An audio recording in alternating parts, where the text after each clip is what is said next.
দাঁড়া, তোকে একটা মজা দেখে। Excuse me, please clean the table. G English কথা কি বোঝেন না? টেবিলটা পরিষ্কার করেন, খুবই নোংরা, বসা যাচ্ছে না। Clean it. আমি কেন টেবিল পরিষ্কার করব? তো কি আমি পরিষ্কার করব? কাস্টমার হয়ে আমি পরিষ্কার করব সেটা বলতেছেন? ক্লিন করতে সমস্যা কোথায়? এগুলো ক্লিন করেন, বসতে পারতেছি না।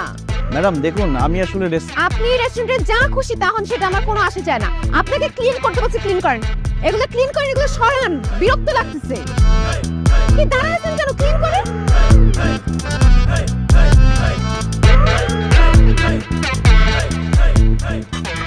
আপনি কেন করতেছেন? আমাকে দিন।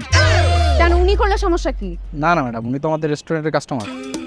তো উনি কাস্টমার সেটা উনি বলবেন আমাকে? আপনি তো কোনো কিছু বলার সুযোগই দেন না, নিজের মতো করে সবকিছু ভেবে নেন। এই কি বলতে চাইতেছেন আপনি? মুখে মুখে কথা বলতেছেন কি? ম্যানারিজম বাসা থেকে কোনো কিছু শিখে আসেন নাই? আপনাকে নতুন করে শিখাইতে হবে? ক্লিনই তো করতে